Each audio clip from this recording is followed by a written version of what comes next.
नमस्ते दोस्तों, कैसे हो सब। आप सभी को स्वागत है मेरा YouTube channel glow your study पर। नमस्कार दोस्तों, नमस्कार नमस्कार, गुड इवनिंग, वेलकम।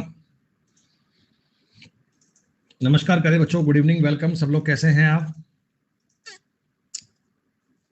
टॉपिक आप लोग पढ़ रहे थे सिंपल इंटरेस्ट, साधारण ब्याज। और ब्याज की चीजों को बेटा अच्छे प्रकार में समझने का प्रयास हम लोग कर रहे थे।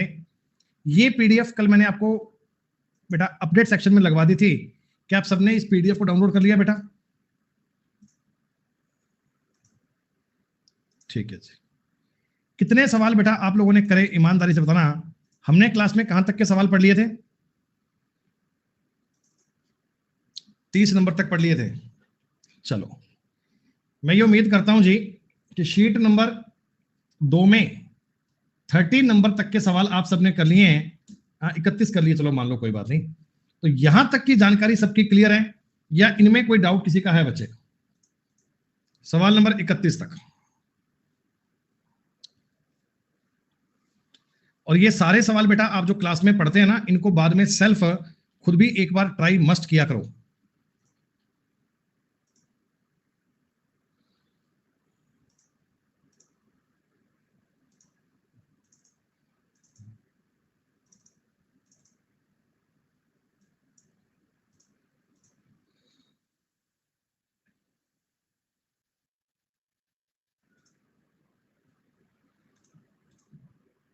एक सेकंड का वेट करना।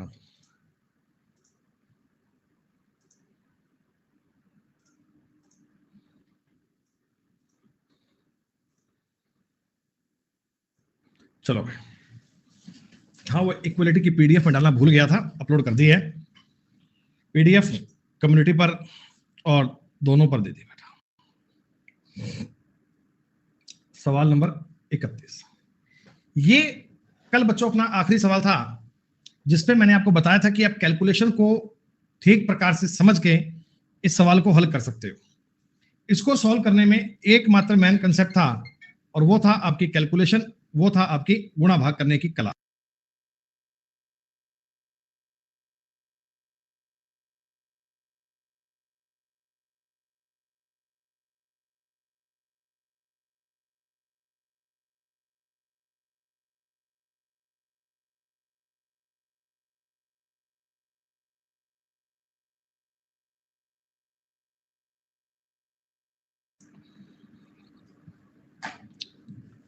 होगा भैया, होगा, सब होगा।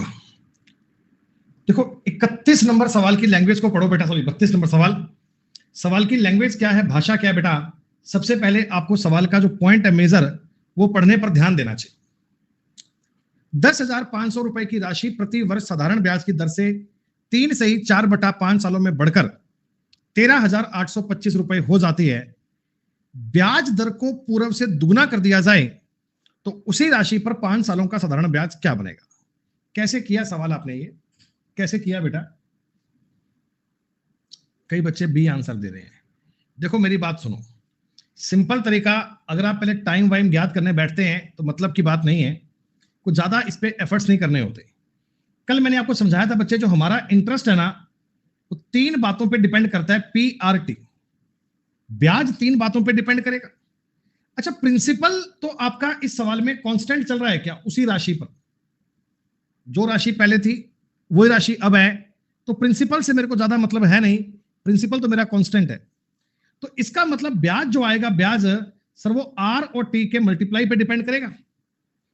यानी मैं आर और टी का मल्टीप्लाई कर लेता हूं, इससे जो रेशो बनेगा ना, कंफर्म गारंटी है सर जी, वही रेशो ब्याज का होगा, वही रेशो एसआई का होगा। आसान तरीके में सवाल समझो बेटा।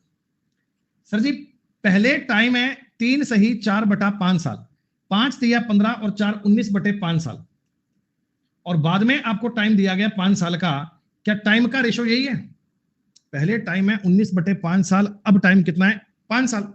अब टाइम कितना है? 5 साल। अच्छा, रेट को दुगना कर दिया। पहले तुम्हारी रेट 1 थी, अब तुमने रेट को दुगना कर दिया। क्या सर जी, पहले रेट हमारी 1 थी, अब रेट को दुगना कर दिया।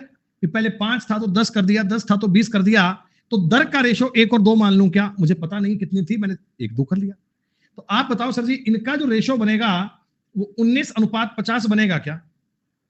पहले जितना ब्याज आता था, अब जितना ब्याज आएगा वो 19:50 में आएगा। अच्छा, तुम्हें पहले का ब्याज पता है? हाँ हाँ, मुझे पहले का तो ब्याज पता है। अगर मैं इन दोनों का डिफरेंस लूंगा तो 3325 रुपए बेटा पहले का ब्याज है ना। ये क्या 19 की वैल्यू है क्या? आप कहना सर जी ये वैल्यू सिस्टम काम आ गया और गुणा में अपन 50 कर लेंगे, दैट्स ऑल। हो गया सवाल, बड़ा आसान हो गया ना बेटा। 19 से कम 19 आपके सामने आ गया बच्चों। 14 142, 19 7 133, 19 5 95, 175 बार कट रहा है। 5 5 25 का मतलब 2 आंसिल, 35 2 37 का मतलब 3 आंसिल, 8750 रुपए आपके सवाल का उत्तर बन गया। एकदम इजी तरीके में बात को समझो, हमें इसमें दर ज्ञात करने का काम ही नहीं था। आप तो डायरेक्ट रेशो पे सवाल बनाना सीखो बेटा। जो बच्चे सवाल को बेसिक से करते हैं वो क्या करते हैं, 10,500 प्रिंसिपल मानते हैं, 3325 ब्याज लेते हैं, बाद में वो कहते हैं जी हम इसमें काम करेंगे, हम इसमें ना पहले रेट को फाइंड कर लेंगे और बाद में उसी पे रेट ज्ञात करके 5 साल का ब्याज काउंट करते हैं, तो टाइम बहुत लग जाता है। इस तरीके में करोगे सवाल जल्दी बनेगा, अच्छे से आप लैंग्वेज को समझ पाएंगे और बातें आपके लिए क्लियर होंगी। 32 नंबर सवाल समझ में आया?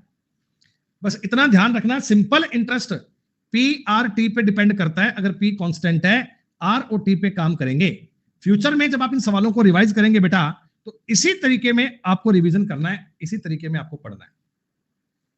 सुनो जी, साधारण ब्याज की दर से 2 सालों में इतना हो जाता है। 2100 रुपए ब्याज पर दिए, 2352 हो गए, तो आपने कहा जी 252 रुपए का ब्याज आ रहा है, 252 का ब्याज आ रहा है। कौन सी रेट से आ रहा है मेरे को मतलब नहीं है, पर 1% अगर मैं रेट आपकी कम कर दूं बेटा, 1% कम करोगे तो 2 सालों में 2% की कमी आएगी, और 2100 का जो 2% है वो आएगा 42 रुपए। ब्याज पहले से 42 रुपए कम आ जाएगा, उत्तर सवाल का डी बन जाएगा। तुरंत बन गया, ऐसे बन गया सवाल। बताओ, जादुई तरीके में सवाल करने सीखने हैं आपको। स्कूल के बच्चों की तरह बेसिक वाली बात नहीं लिखनी है, माना दर एक्स है, माना दर आर है, कुछ नहीं है। डायरेक्ट बात करो, काम खत्म। जरा बताइए, 1200 रुपए आपका आंसर आया क्या? हमने कल एक ऐसा सवाल किया था 9390 वाला।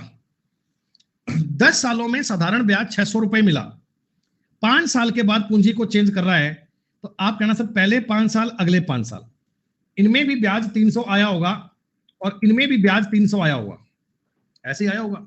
सिंपल इंटरेस्ट तो हर साल का बराबर होता है। अच्छा, 5 साल बाद बेटा यहां तुमने पूंजी को 3 गुना कर दिया, तो आपका ब्याज भी 3 गुना ही हो जाएगा, आपका ब्याज भी 3 गुना ही हो जाएगा। तो अब बताओ 10वें साल के लास्ट में कितना ब्याज बन रहा है? 900 और 300 1200 रुपए बन रहा है। क्या आप इन सवालों को बड़े अच्छे प्रकार से समझकर खुद से सॉल्व कर पा रहे हैं ना?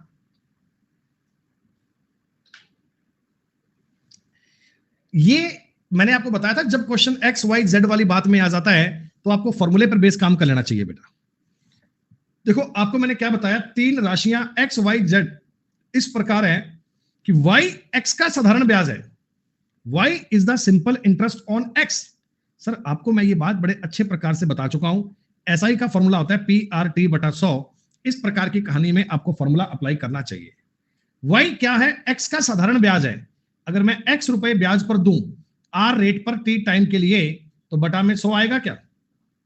वाई क्या है? वाई एक्स का साधारण ब्याज है कि एक्स रुपया आर रेट पर टी टाइम दिया जाए, इतना ब्याज आएगा। और जेड क्या है? जेड सर जी वाई का साधारण ब्याज है, आर और टी दोनों स्थितियों में समान है, आर और टी दोनों स्थितियों में समान है। ये बात मिल रही। अच्छा आप यहां से बताओ, यहां से जो आर टी बटा 100 है ये वाई बटा एक्स आ रहा है क्या? और यहां से भी आर टी बटा 100 आ रहा है, वो जेड बटा वाई आ रहा है क्या? आपने कहा हाँ सर जी बात तो आपकी ठीक है। देखो यहां से भी आप कहना जी ये बात आर टी बटा 100 के बराबर है, ये भी आर टी बटा 100 के बराबर है, तो वाई बटा एक्स है ना वो जेड बटा वाई के बराबर है। तो कुल मिलाकर उठा पटक करके वाई स्क्वायर एक्स जेड के इक्वल आना चाहिए। तुरंत इस जानकारी को टिक कर दीजिए। डायरेक्ट फॉर्मूले पर बेस कहानी है, इसमें कोई दिक्कत आपको थी नहीं।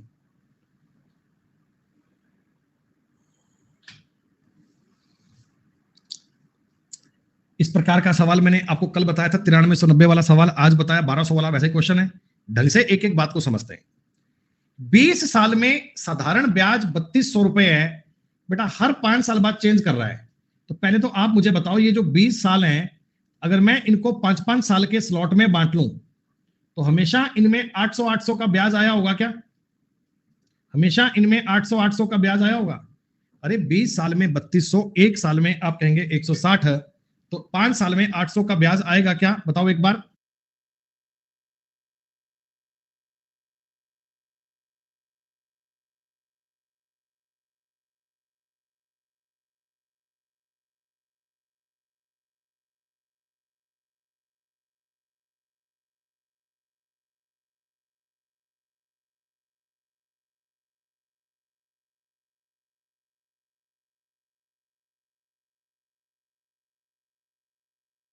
कहता जी 800 कैसे है?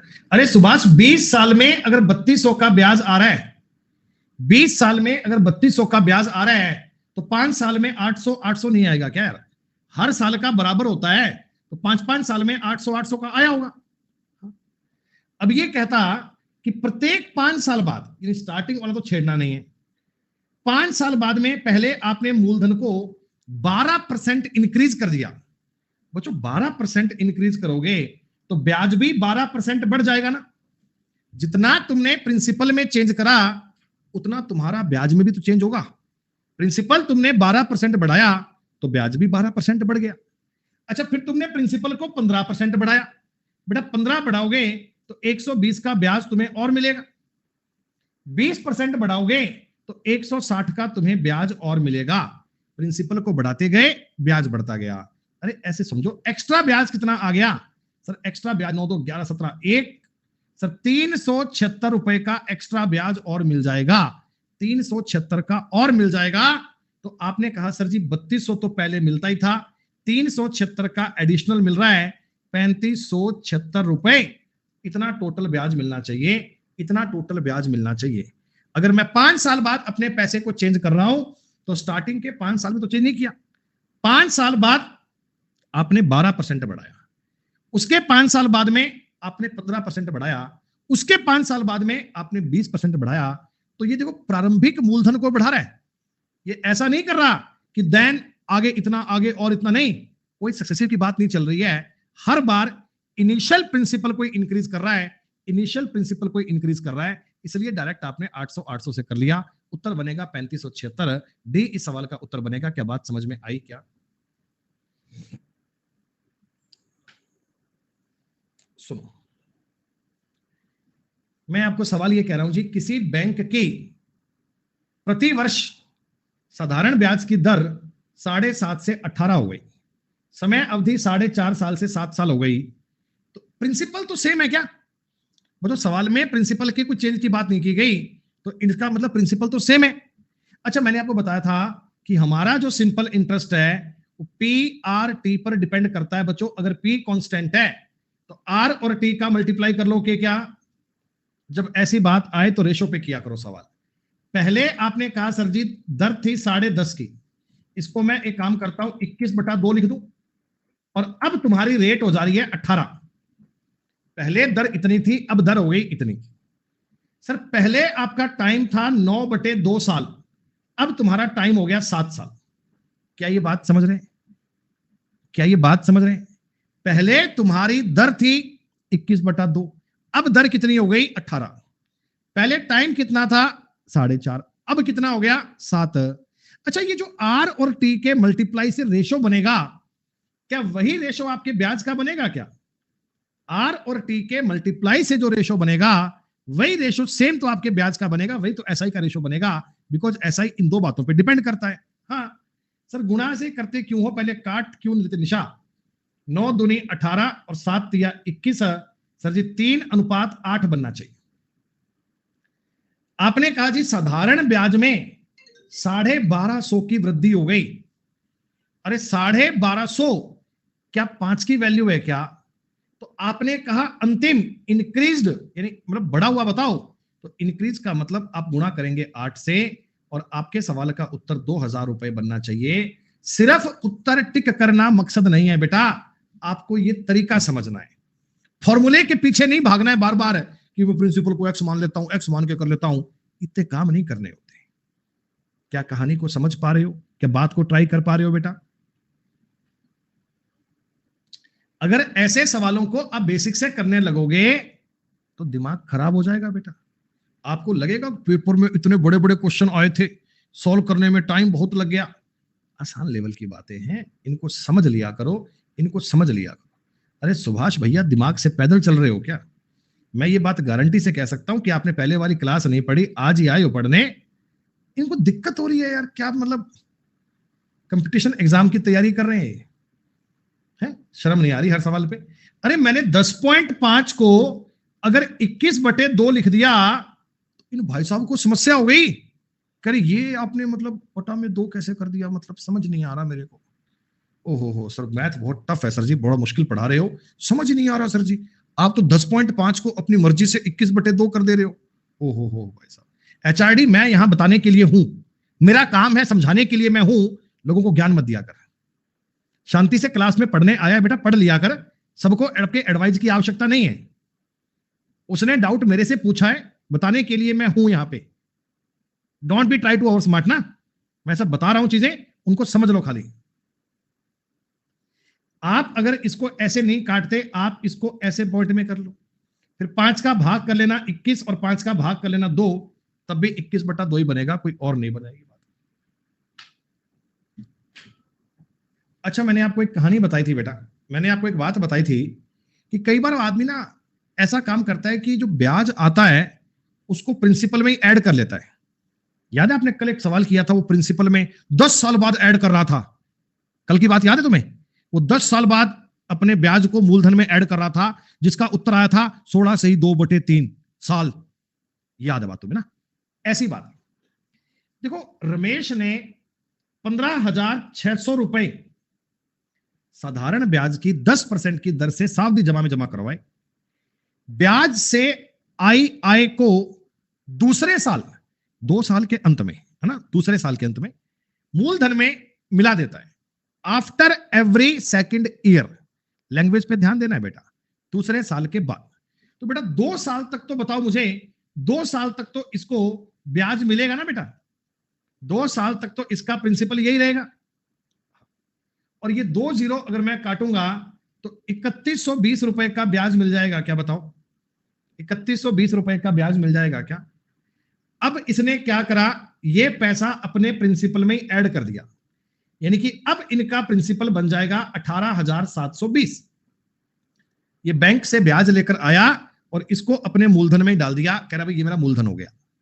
सवाल कह रहा है चौथे साल के अंत में, यानी इस पर भी तुम्हें 2 साल तक तो ब्याज मिला, 20% तो इस पर भी ब्याज मिला होगा।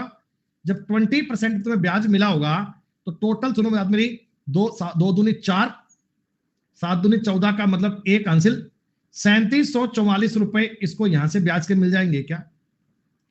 हमसे सवाल में यही डिमांड की थी कि चौथे साल के लास्ट में मिलने वाला ब्याज बताओ, तो 3744 रुपए मिल रहा है तुम्हें। आप सवाल की भाषा को समझे ना बेटा। तुम आज बैंक में 15,600 रुपए जमा करके आ गए, हर साल तुम्हें 10% का ब्याज मिलता है। 2 सालों के बाद में अपना ब्याज तुमने निकलवाया 3120 और इसको भी बैंक में जमा करवा दिया। कुल मिला के तुम्हारा जो मूलधन है वो 18,720 हो गया। 18,720 हो गया तो अब इस पर तो 20% का ब्याज मिल जाएगा, 3744 उत्तर बन जाएगा। ये सारे सवाल तुम्हें 2-2, 3-3 बार रिपीट करने हैं। इनको रिपीट करोगे तो आपको टॉपिक के बारे में पूरी जानकारी आ जाएगी। इंटरेस्ट तो मूलधन पे लगता है, तो हाँ मैंने कहां लगाया है जयता, मैंने भी तो मूलधन पे लगाया ना, मैंने कहां लगाया है?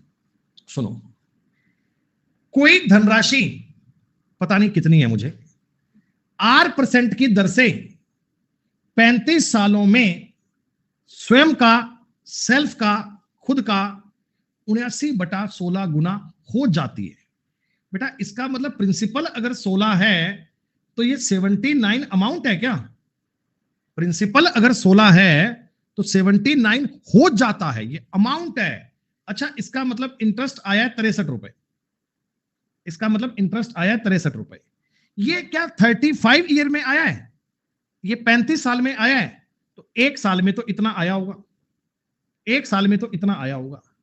अगर मैं इसको 7 से काट भी लूं, 7 निमा 63, 7 पंजा 35, 9 में 5 का भाग दोगे 1.8 रुपए आएगा क्या सर जी? 1.8 रुपए ब्याज आया 1 साल में, सिर्फ इतनी बात बता दो, बाकी काम करेंगे बाद में।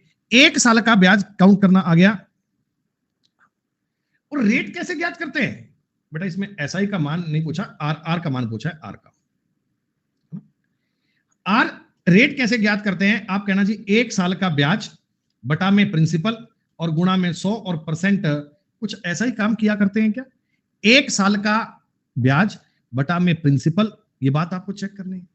आपने 1 पॉइंट से 1 पॉइंट काट दिया, 2 से काटेंगे 9, 2 से काटेंगे 8, 2 से काटेंगे 5, 2 से काटेंगे 4। सर 45/4 उत्तर बनेगा। आप इसको फ्रैक्शन में 11 सही 1/4 भी कह सकते हैं। ऑप्शन में ऐसे लिखा है तो ये भी कह सकते हैं। कई बार ऑप्शन में ऐसा भी मिल जाता है, कई बार ऐसा भी मिल जाता है। दोनों प्रकार की बातें पॉसिबल हैं। क्या बताओ जी, बात क्लियर है?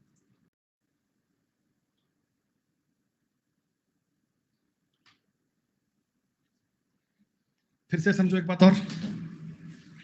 कोई निश्चित धनराशि साधारण ब्याज पर निवेश की गई, 5 साल के बाद मिलने वाला मिश्र धन, 3 साल के बाद मिलने वाले मिश्र धन का, ये सवाल तो हमने क्लास में किया था ना बेटा, 5/4 गुना है। प्रिंसिपल आपने जो भी किया बेटा, 3 साल बाद में जो अमाउंट है, अमाउंट, और 5 साल बाद में यानी आगे के 2 साल और बीते जो अमाउंट है, ये अगर 8 है तो ये 10 मान लूं क्या? आप चाहें तो इसको 4-5 भी कह सकते हैं, 8-10 भी कह सकते हैं, कोई दिक्कत नहीं। सर 2 सालों में 2 रुपए का ब्याज आया तो 1 साल में 1 रुपए का आएगा और 3 साल में 3 रुपए का आएगा। ये तुमने ब्याज काउंट कर लिया तो प्रिंसिपल आ गया सर जी 5। इसका मतलब 5 रुपए पर 1 रुपए का ब्याज आता है 1 साल में, 20% की रेट एप्लीकेबल है। ये सवाल रिवाइज हुआ है बच्चों, इस शीट में बढ़िया बढ़िया सवाल चल रहे हैं। 31 से लेकर 40 नंबर तक की बात अब क्लियर मान लूंगा सारी आपकी। कल मैं आपको 30 नंबर तक के सवाल करवा चुका था, अब 31 से 40 तक की बात डन है। सुनो, 2400 रुपए के इक्वल प्रिंसिपल पर 4 साल में ए और बी से प्राप्त साधारण ब्याज का अंतर 36 रुपए है। बेटा 4 साल में अगर डिफरेंस 36 रुपए का आया है तो 1 साल में डिफरेंस 9 रुपए का आया होगा क्या? अरे प्रिंसिपल तो सेम है, रेट में डिफरेंस है, तो ये 9 रुपए का जो डिफरेंस आया ये 2400 रुपए पर आया है और गुणा में 100 करना है और परसेंट लगाना है। सर जी 9 रुपए का जो डिफरेंस क्रिएट हुआ वो 2400 रुपए पर हुआ, गुणा में 100 और परसेंट लगाना है। 2 जीरो खत्म, 3 से काटोगे 3, 3 से काटोगे 8। सर 3/8% बनेगा और 3 में 8 का भाग दोगे 0.375% उत्तर बनना चाहिए। जिनके पास को नेटवर्क का इशू आ रहा है, क्लास को बंद करके या फोन को फ्लाइट मोड पे करके दोबारा ऑन कर लो, दिक्कत नहीं आएगी। बार बार कमेंट करने की बजाय सवाल पढ़ने पर ध्यान दे दिया करो। मेरे एंड से कोई समस्या होती तो किसी बच्चे के पास में क्लास नहीं चल पाती, बहुतों के पास क्लास चल पा रही है, इसका मतलब कि दिक्कत आपके एंड से हो रही है। बार बार कमेंट मत किया करो ऐसे। सुनो कितना बढ़िया सवाल है। यदि साधारण ब्याज की दर पर वर्तमान वर्ष में मूलधन और मिश्रधन का अनुपात 9:17 हो जाता है और अगले 27.5 सालों के बाद यह अनुपात 15:43 हो जाता है, तो साधारण ब्याज की दर ज्ञात करो। पहले बच्चों आप मुझे बताओ, तुम्हें प्रिंसिपल का और अमाउंट का रेशो दिया है ना? आज की डेट में ये रेशो है जी 9:17 का।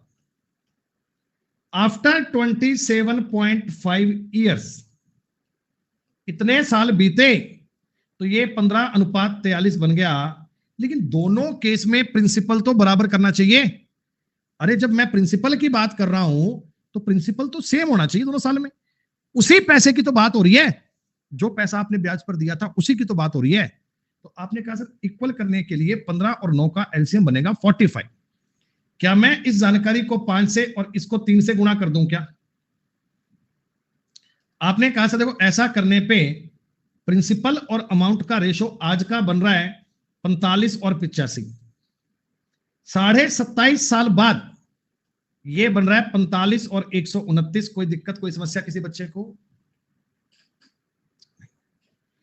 अच्छा, ये जो पैसा तुम्हारा इंक्रीज हुआ है, 44 रुपए एक्स्ट्रा आ गए तुम्हारी जेब में, तुम्हारी जेब में 44 रुपए फालतू के आ गए, ये कहां से आ गए? आप कहना सर जी ये 55/2 साल का ब्याज है, ये 55/2 साल का ब्याज है, क्या 1 साल का ब्याज ज्ञात कर सकते हो? आपने कहा हाँ, 44 गुना 2/55 करके हम 1 साल का ब्याज ज्ञात कर लेंगे सर, 1 साल का ब्याज ज्ञात कर लेंगे, कोई दिक्कत नहीं। 11 से कटेगा 4 बार, 11 से 5 बार, 8/5 का मतलब 1.6 रुपए। सर हमें जो 1 साल में ब्याज मिल रहा है ना, 1 साल में वो 1.6 रुपए मिल रहा है, कितने पे बताओ? रेट ज्ञात करने के लिए आपको प्रिंसिपल चाहिए, और प्रिंसिपल मानेंगे 45 गुणा में 100 करना है और परसेंट लगाना है, दैट्स ऑल। ये पॉइंट कटेगा, 0 आएगा, 5 से काटना 2 बार, 5 से काटना 9 बार, कुछ और नहीं कट पाएगा बेटा, 32/9% बनेगा। 9 तिया 27, 3 सही 5/9%। ये रेट ज्ञात करने का कंसेप्ट आ गया। एक बार सवाल को सेल्फ मोड पे देख लो बेटा, मैंने जो एक एक स्टेप लिखा है, स्टेप को समझ लो। हमने भी कल इस प्रकार का क्लास में सवाल किया था, जब प्रिंसिपल को आपको पहले इक्वल करना पड़ेगा और उसके आधार पे आप ये ज्ञात करना कि मुझे 27.5 साल में ब्याज मिला 44 रुपए का, 1 साल में मिलेगा 1.6 का, तो रेट कैसे ज्ञात कर पाएंगे? रेट निकाल पाएंगे।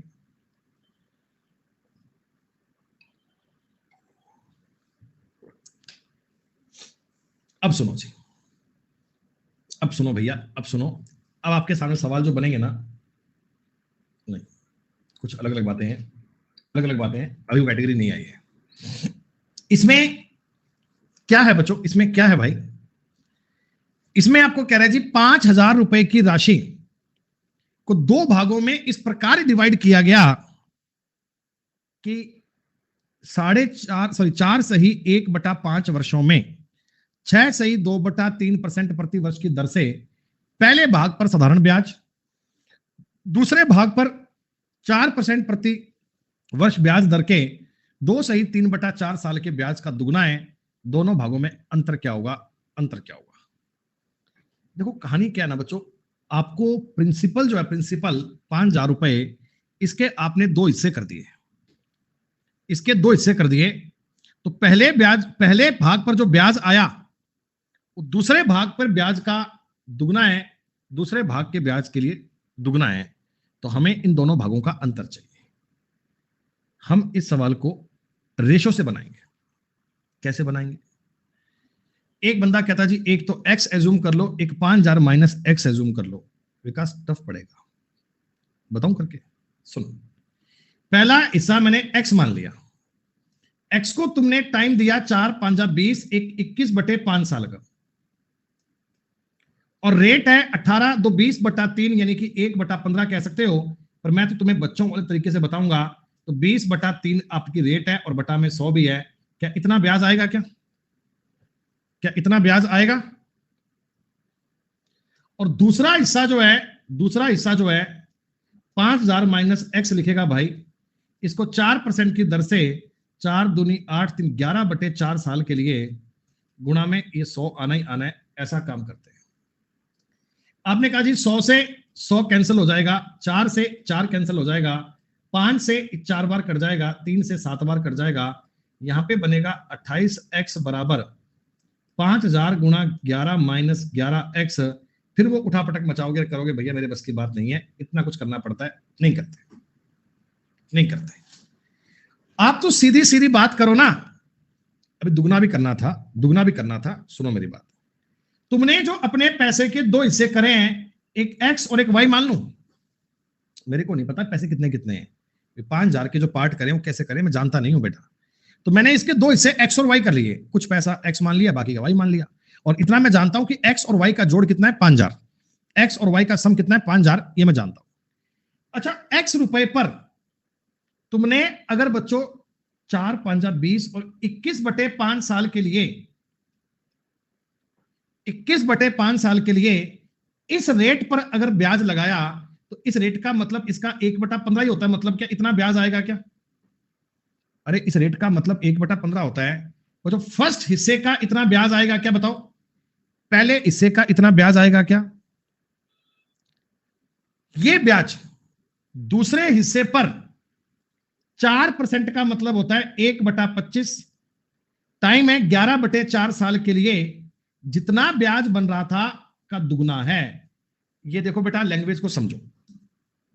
दो भागों में इस प्रकार डिवाइड किया कि पहले भाग पर साधारण ब्याज है ना, वो दूसरे भाग के ब्याज का दुगना है, दूसरे भाग के ब्याज का दुगना है। ये जो मैंने स्टेप लिखा, स्टेप आपको क्लियर है क्या कि x गुणा 21/5 गुणा 1/15, y गुणा 1/25 गुणा 11/4 गुणा 2, जैसा सवाल लिखा था वैसा मैंने कर दिया, और मैंने कोई दिमाग नहीं लगाया। मैंने अपने ओर से ना तो कोई स्टेप ऐड करा, ना मैंने कुछ माइनस करा, मैंने सवाल की बात को पढ़ लिया। अब मैं करता हूं इसकी कैलकुलेशन। 3 से काटोगे 7, 3 से काटोगे 5, 5 से 5 कट जाएगा, खत्म बात। आपने कहा 25 से कट गया, 4 से कटेगा 2 बार, कुछ और तो कटने की बात है नहीं बेटा। 2 का इधर गुणा कर देंगे, 14x बराबर 11y, x और y में रेशो बन गया 11:14, 11:14 का रेशो बन गया x और y का। और तुम्हें पता है इन दोनों का जोड़ तो 5000 है, इन दोनों का जोड़ तो 5000 है। x की वैल्यू क्या है, x का मतलब 3 है बच्चों, तो ये पूरा पूरा कटेगा 200 बार, 200 3 600। बस इतनी सी देर में आपके सवाल का उत्तर बन गया। देखो ये आपकी बात को इजी करने का तरीका हो गया। जब आप किसी पैसे के दो हिस्से करते हैं बेटा, दो भागों में पैसा डिवाइड करते हैं ना, तो आप x और 5000 माइनस x मत मानना, उससे आपका डेटा, आपकी कैलकुलेशन टफ पड़ेगी, आपका सवाल थोड़ा बड़ा बन जाएगा।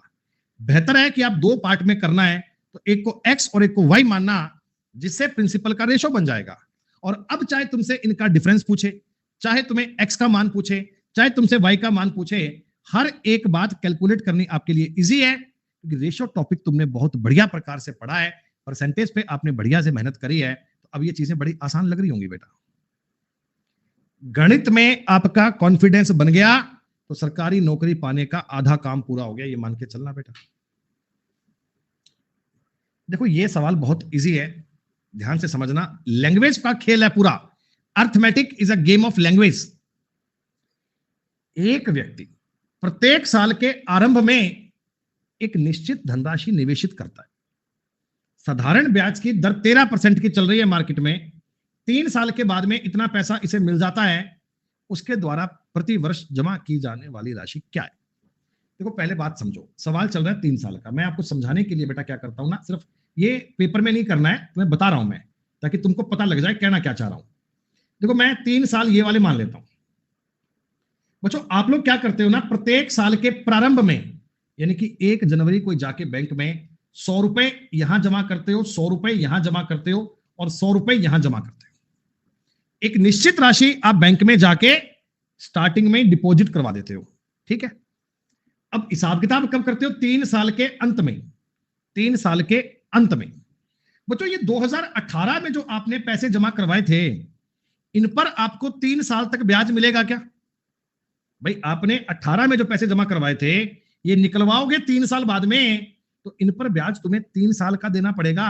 और आप मुझे बताओ ना, अगर 13 रुपए की रेट चल रही है, 13 रुपए की रेट चल रही है, तो इस पर तुम्हें 39 रुपए का इंटरेस्ट मिलेगा। हाँ अच्छा, जो पैसा तुमने 2019 में जमा करवाया था, इस पर तुम्हें 2 साल का ब्याज मिलेगा। ये पैसा बैंक में 2 साल रहा है तुम्हारा, और ये पैसा बच्चों तुम्हारा बैंक में रहा है 1 साल के लिए। आप कहना हाँ सर बिल्कुल ये बात वाजिब है। अच्छा 3 साल बाद यानी 2020 के अंत में तुम बैंक में अगर पैसे लेने जाओगे, क्या 378 की डिमांड करोगे क्या? भाई 300 तो आपने जमा ही करवाए, 78 रुपए तुम्हारा ब्याज बन रहा है, तुम बैंक से 378 रुपए मांगोगे। सवाल कहता तुमने बैंक से 24,948 रुपए की डिमांड करी है। क्या ये 378 की वैल्यू है? दोस्तों आपको वैल्यू ज्ञात करनी है किसकी? प्रत्येक साल कितना जमा करवाया, 100 की। प्रत्येक साल कितना जमा करवाया उसकी वैल्यू ज्ञात करनी है, उसकी वैल्यू ज्ञात करनी है। देखो अब ना थोड़ा तरीका, आप यूनिट डिजिट भी मार लिया करो। कैसे? लास्ट में 00 सब में ही है, कोई दिक्कत नहीं है। देखो 8 का गुना अगर 4 से करूंगा लास्ट में 2 आएगा, संभव नहीं है। 8 का गुना 6 से लास्ट में 8 आएगा, ये बन सकता है। 8 का 2 से नहीं बनेगा, 3 से नहीं बनेगा, केवल यही उत्तर पॉसिबल है और कुछ हो नहीं सकता। बाकी आप काटने का प्रयास करें तो आप इसे काट भी सकते हैं। 3 से काटेंगे 126, 3 से काटेंगे 3 8 24, 3 3 9 1 6। अभी भी तुम्हें आइडिया पड़ना चाहिए काटने का, अभी भी आपको ये नंबर काटने आने चाहिए। 126 जो है ना बेटा, 126 ये कट रहा है 83, सॉरी माफ कीजिएगा 63, यानी 9 से काट लेते हैं, 9 से, 9 एकम 9, 9 चौक 36, 9 से काटेंगे 9 9 81, 2 1, 9 दूनी 18, 9 3 36, 14 से काटेंगे 14 छिका 84, 84, ये देखो उत्तर बन गया। पर कैलकुलेशन में आपको इतना टाइम लगाना नहीं है, तुमको ये महसूस करना है कि लास्ट में यूनिट डिजिट क्या बनेगा, और यूनिट डिजिट के बिहाव पर आप डायरेक्टली बी को टिक कर सकते थे, तुम्हें कुछ और ऑप्शन अप्लाई करने की आवश्यकता ही नहीं थी। Is it fine? 44 नंबर सवाल क्लियर? आप हर बार कैलकुलेशन करने का प्रयास मत किया करो, आप ये सोचा करो कि कहीं ऑप्शन से बात बन सकती है, कहीं मैं गुणा भाग ऑप्शन से करूं तो हो जाएगा, तो वो हो जाने की बात लगनी चाहिए। इसमें लैंग्वेज में समझ में आ गया, 100 रुपए का जमा करवाया, फर्स्ट वाले पे 3 साल 2 साल 1 साल ब्याज मिलेगा। पेपर में ये 18 19 20 लिखने नहीं है, ये सिर्फ समझाने के लिए करना है, ये सिर्फ समझाने के लिए बताया और कुछ काम नहीं करना। अच्छा, कई बार आपने मार्केट में ऐसा भी सीन देखा है ना, जैसे देखो मेरे पास एक बंदा आया, मेरे पास एक पर्सन आया, उसने कहा सर जी मुझे कुछ पैसे चाहिए ब्याज पर, मुझे कुछ पैसे दिए ब्याज पर। मैंने कहा वापस कब देगा भाई, टाइम तो बता के जा। तो उसने कहा सर देखो टाइम मैं कंफर्म तो नहीं कह सकता, लेकिन 10-12 साल लग जाएंगे सर, 10-12 साल लग जाएंगे, कंफर्म तो नहीं पता। तो मैंने उसको ऐसे बोला कि फर्स्ट 4 इयर्स के लिए रेट ऑफ इंटरेस्ट पड़ेगी केवल 5%, अगले 6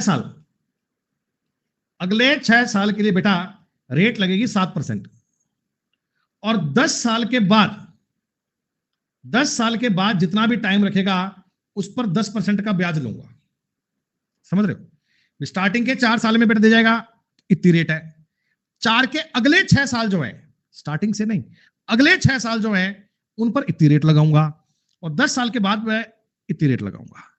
मैं आपसे ये जानना चाह रहा हूं कि एक बंदा 12 साल बाद पैसा वापस देने आया मेरे पास, 12 साल बाद आया, तो उसके लिए इफेक्टिव रेट क्या रहेगी? इफेक्टिव रेट आप कहना था जी पहले 4 साल पे आप 20% उससे ब्याज ले लोगे, 5 की दर से 4 साल का। अगले 7 साल के लिए, अगले 6 साल के लिए आप 42% ब्याज लोगे, और अगले 2 साल, देखो 10 साल पूरे बीत गए, अगले 2 साल के लिए हम 20% रेट लेंगे। 2 साल कैसे? 4 साल ये हो गए 6 10, और ये रेट जो है ना, ये रेट है, ये 2 साल तक लागू होगी। यानी बेटा आप उससे 82% का ब्याज कंडक्ट करवाओगे क्या? तुमने ब्याज पर 100 रुपए दिए होते, मान लो तुमने ब्याज पर 100 रुपए दिए होते, तुम 82 रुपए का सिंपल इंटरेस्ट लेते, वापस अमाउंट 182 लेते। क्या इस कहानी को देख पा रहे हो? ये सवाल पेपर में बहुत आता है बेटा, ये सिंपल इंटरेस्ट के फेवरेट क्वेश्चंस में से है, बहुत बार ये सवाल पेपर में दिया जाता है, और आपने कभी ना कभी किसी मॉक टेस्ट में देखा भी होगा। क्या है? शांति रखो, बराबर, लास्ट में बात करेंगे। देखो हमने ना आपको एक कंडीशन दे रखी है कि फर्स्ट 3 साल, कि पहले जो 3 साल हैं इन पर 8% की रेट लगाऊंगा, अगले 4 साल, ऐसा बार बार लिखना नहीं होता, सिर्फ समझा रहा हूं तुम्हें एक सवाल पे, फिर भी कईयों को समझ नहीं आ रहा, 8.5%, और 7 सालों के बाद जो तुम मेरा पैसा ब्याज पे रखोगे, तो भैया 7.5 की रेट लगाऊंगा। ऐसे मैंने रेट में मामला आपको बता दिया। अरे कन्हैया, एक बार मैं सवाल बच्चों को बता दूं क्या? या कन्हैया मैं काम करता हूं बेटा, क्लास बंद कर देता हूं, ये चैट बॉक्स तो ओपन रहेगा, तो सारे सवाल बच्चों को तो बेटा करवा देना, बोलते रहना कि इसका ये कर लो, इसका ये कर लो, इसका ये कर लो। रोज के ही नाटक कर रहा है यार। आप मुझे एक सिंपल बात बताओ बेटा, देखो इसमें मैंने कुछ कंफर्म नहीं किया कि कितने साल, पहले केवल कंडीशन दी गई है, कंडीशन कि भाई 3 सालों के लिए 8%, अगले 4 सालों के लिए 8.5%, और 7 साल के बाद जितने भी साल रख लेना ये रेट लूंगा। ठीक है? आपने कहा 13 सालों के अंत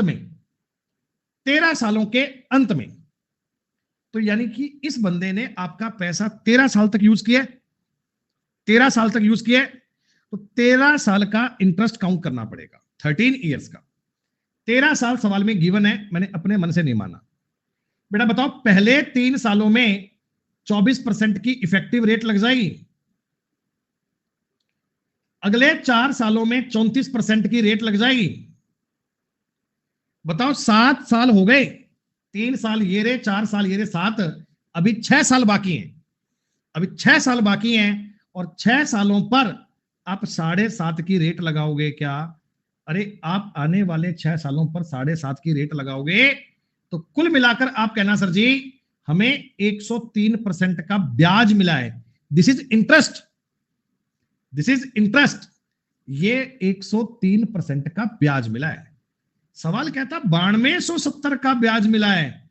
अगर दोस्तों ये 103 की वैल्यू है, आपको 100 की वैल्यू ज्ञात करनी है, ऑप्शंस बता रहे हैं उत्तर 9270 से थोड़ा छोटा बनेगा। ये संभव नहीं है, ये संभव नहीं है, थोड़ा छोटा बनेगा भाई, इतना छोटा भी नहीं बनेगा। आई बात समझ में? ये पॉइंट आपको समझ में आ गया? आप इसे काटेंगे, पूरा पूरा 9 बार कट भी जाएगा। 9000 आपको समझ में आ रहा है? 9000 आपके सवाल का उत्तर बनेगा। यानी आपको कितने सालों तक ब्याज अप्लाई करना है वो लैंग्वेज में देखकर आइडिया बनेगा। ऐसा लिखना नहीं होता फर्स्ट 3 ईयर नेक्स्ट, ये माइंड में करना है, ये सीधा करना। देखो 3 सालों के लिए 8 की दर से 24, 4 के 17 34 हो गया, और 7 साल के बाद 6 साल रह गए, 6 पर 7.5 45 हो गया। ऐसा 103 लिख के इतनी सी देर में आपको सवाल सॉल्व करना है। ये सारे कॉन्सेप्ट आपके माइंड में चलने चाहिए। 45 नंबर की बात डन है।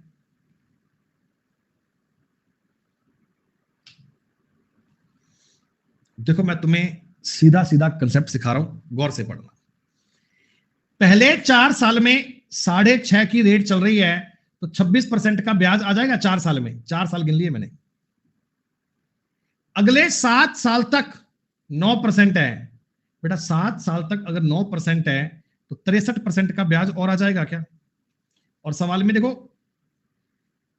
11 सालों के बाद रेट की इंटरेस्ट 10 साल है, आप 19 साल बाद पैसा लौटा रहे हो, तो बेटा 10% वाली रेट है, क्या वो 8 साल तक लगेगी क्या? पहले 4 फिर 7, सॉरी 4 साल 7 साल, अब आपकी जो ये रेट है 10% वाली, वो 8 साल तक लगी रहेगी। 8 साल तक 80% का ब्याज और आ जाएगा क्या? अरे कैसे आया, बात को समझाना, कैसे आया, बात को समझाना आपने। टोटल तुम्हें कितना ब्याज मिल गया? सर टोटल हमें 169% का ब्याज मिल गया। ये इंटरेस्ट है ओनली। कई बार ना बच्चे 169 को देख के मान लेते हैं कि इतना ब्याज थोड़ी आएगा, तो अमाउंट हो गया। अमाउंट नहीं है भाई, जितना पैसा आपने लेंट आउट किया था उससे ज्यादा ब्याज आ चुका है, कोई दिक्कत नहीं है। अब ये कहता है 43,040 रुपए की राशि प्राप्त होती है। अरे अमाउंट रिसीव्ड, इसका मतलब ये 269 की वैल्यू है। तुमने 100 रुपए ब्याज पर दिए, 169 का ब्याज आ गया, 269 हो गया मेरे दोस्तों, और आपको 100 की वैल्यू ज्ञात करनी है। बस कायदे से आप बात को समझ पा रहे हैं? सर जी पूरा पूरा देखो, एक बार कटेगा, 9 छिका 54, लास्ट में 6 बनेगा, 16,000 रुपए आपके सवाल का उत्तर बन जाएगा। खत्म बात। ए उत्तर नहीं बन पाएगा प्रखर, उत्तर सवाल का बनेगा बी। यूनिट डिजिट को देखकर चेक कर लिया करो, यूनिट डिजिट से अप्लाई कर लिया करो। एकता तुमने 100 रुपए ब्याज पर दिए होते, 169 का ब्याज आ जाता, तो अमाउंट कितना बन जाता? तुमने अगर 100 रुपए ब्याज पर दिए होते और 169 का ब्याज हो जाता, तो वापस उनसे कितने मांगते? 269 ही तो मांगते। अरे इस सवाल में आपको यह बोला था कि 9270 रुपए ब्याज के रूप में मिले, ब्याज के रूप में मिले। यहां पे मैं आपको कह रहा हूं 43,040 रुपए की राशि प्राप्त हुई। राशि प्राप्त करने का मतलब यह होता है कि इतना तुम्हें अमाउंट मिला, इतना तुम्हें अमाउंट मिला। आई क्या बात समझ में? गौरव मैं कह रहा हूं थोड़ा सुकून रख ले थोड़ी देर का यार, शांति नहीं है क्या? शांति नहीं हो रही क्या? 1 मिनट की बार बार कह रहा है यूनिट डिजिट बताओ, यूनिट डिजिट बताओ। अबे तेरे को गुणा करना नहीं आता यार, है? गुणा करना नहीं आता।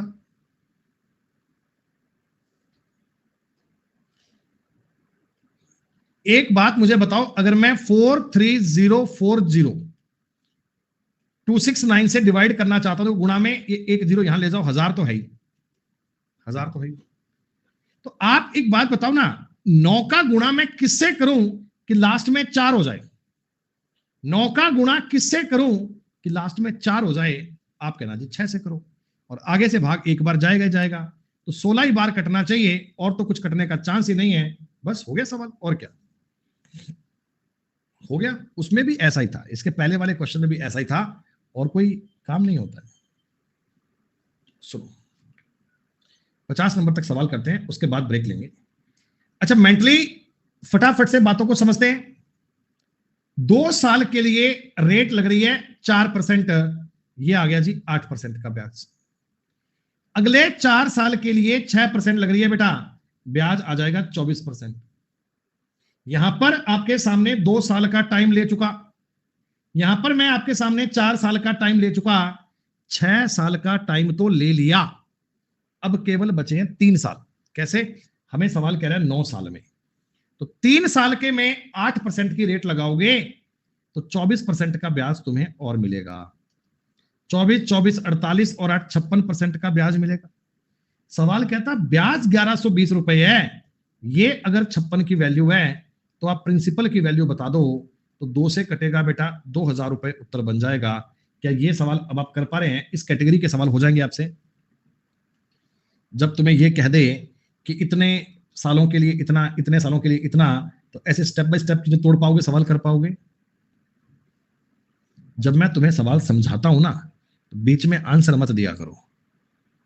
आप चीजों को सीख गए, ये अच्छी बात है, ये बढ़िया बात है, इसमें कोई दो राय नहीं है कि आपको समझ में आ रहा है कि नहीं आ रहा। पर ऐसे ना मतलब ज्ञान बांटा मत करो कि सबको बताओ मेरा आंसर आ गया, मेरा आंसर आ गया। आ गया अच्छी बात है, कमेंट कर करके ऐसे हल्ला मत किया करो कि मैंने कर लिया, मैंने कर लिया। सिर्फ लैंग्वेज पढ़कर बताओ कि सेम सवाल अगर आपको दे दिया जाए होमवर्क के लिए, कर लाओगे ना? देखो लैंग्वेज पढ़ लो, कुछ भी नहीं है, 15 साल की बात करनी है, 15 साल तक काउंट करना है। और मेरे को पता है कल 2-4 नमूने क्लास में ले आएंगे इस सवाल को कि भाई साहब ये हमसे होता नहीं है। इसके बारे में क्या विचार है? अरे संतोष, ठीक है भाई, लग गया पता, ये भी आपको पता लग गया भाई। तुरंत देखो, इस पे जब सवाल घर पे पढ़ो ना, अपनी कॉपी में ऐसे लिखना, 3 साल में 18 का आ गया, 5 साल में 45 का आ गया, टोटल अपने को लेने 11 साल, 5 3 8, 3 साल रह गए, इस पर आ गया 39। बस ऐसे लिखना है, बस इतना ही लिखना है, और मेंटली इन बातों को जोड़कर इनको सॉल्व करने का प्रयास कर देना। ऐसे तुम्हें सवाल करना है, कुछ और नहीं करना। उत्तर इसका ए बनेगा, बात की बात है। सुनो, एक 50 नंबर सवाल और करते हैं। इस शीट में 80 सवाल है, आज हम सारे कर लेंगे, कंप्लीट कर देंगे शीट ये। मिस्टर दत्ता अपने 3 लाख रुपए सेवानिवृत्ति लाभ को थोड़े से पैसे डाकघर में और थोड़े से जमा करवाए बैंक में। 10% और 6% के ब्याज दर पर जमा करवाना चाहते थे। मासिक ब्याज आय 2000 रुपए है। बच्चों एक बात मुझे बताओगे क्या, कि रेट तो आपकी होती है एनुअल। मिस्टर दत्ता ने कुछ पैसे तो डाले पोस्ट ऑफिस में और कुछ पैसे डाल दिए इन्होंने बैंक में। पोस्ट ऑफिस 10% का रेट ब्याज दे रहा है, बैंक इन्हें 6% का ब्याज दे रहा है। अच्छा, इनकी टोटल मिलाकर मंथली इनकम 2000 रुपए है, तो एक साल में 24,000 का ब्याज आया क्या? अरे एक साल में 24,000 का ब्याज आया। और ये बात तुम जानते हो ना कि 3 लाख का 8% ही तो है। 3 लाख का ये 8% ही तो है भाई। 3 लाख का 1%, 3,000, 8%, 24,000, तो कुल मिलाकर इनको 8% का ब्याज आया है। कुल मिलाकर इनको 8% का ब्याज मिला है। एलिगेशन टॉपिक आप सब जानते हैं बच्चों, इनका डिफरेंस 2, इनका डिफरेंस 2, रेशो 1:1 मान लो। इसका मतलब मिस्टर दत्ता ने पोस्ट ऑफिस में और बैंक में बराबर बराबर पैसा जमा करवाया था। 3 लाख रुपए में से 1.5 लाख रुपए इन्होंने बैंक में जमा करवाए थे, 1.5 लाख रुपए इन्होंने पोस्ट ऑफिस में जमा करवाए थे। सवाल मुझे कहता उनके दोनों जमा राशि का अंतर बताओ बेटा। उनमें कोई अंतर नहीं है, नील का अंतर है, जीरो, शून्य। जो पैसा उन्होंने बैंक में डाला, जो पैसा पोस्ट ऑफिस में डाला, ये दोनों प्रकार के पैसे में बिल्कुल भी डिफरेंस नहीं है बच्चों। आई क्या बात समझ में तुम्हें? 50 नंबर तक के सवाल तुम्हारे क्लियर मान लो बेटा। 50 नंबर तक की बातें डन मान लो। ये मान लो कि शीट में 50 तक की बातें आपकी पूरी हैं। चलिए 5 मिनट के बाद चर्चा करते हैं, एक छोटा सा ब्रेक ले लेते हैं बेटा, और 5 मिनट के बाद आगे पढ़ेंगे। अब इसके बाद देखना तुम्हें आगे आगे और बेहतरीन, शानदार, जबरदस्त सवाल मिलेंगे, मजा आएगा तुम्हें पढ़ने का।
हाँ जी भैया, बात डन।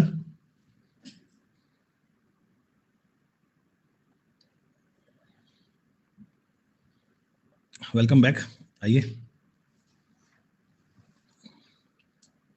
अल्बर्ट ने निश्चित जमा योजना में एक्स रुपए x% की दर से और दूसरे साल 15% की दर से निवेश किया। 2 साल बाद 20,240 रुपए मिले तो x की कीमत क्या है? x कितना है बच्चों? सिंपल बात है, कोई इस सवाल में समस्या नहीं है, बड़े आराम से ये सवाल कर सकते हैं आप। हेलो हेलो हेलो, कमेंट करो भाई, क्या हो गया? आ रही है आवाज। देखो, आपने जो पैसा ब्याज पर दिया, इस पर पहले साल तो आपको 10% का ब्याज मिला, दूसरे साल पे आपको 15% का ब्याज मिला, तो टोटल आपका 2 सालों बाद 20,240 रुपए की राशि प्राप्त हुई। तो आप बताओ उसका इन्वेस्टमेंट कितना था? क्या सेम तरह का सवाल है बच्चों, कर पाओगे आप?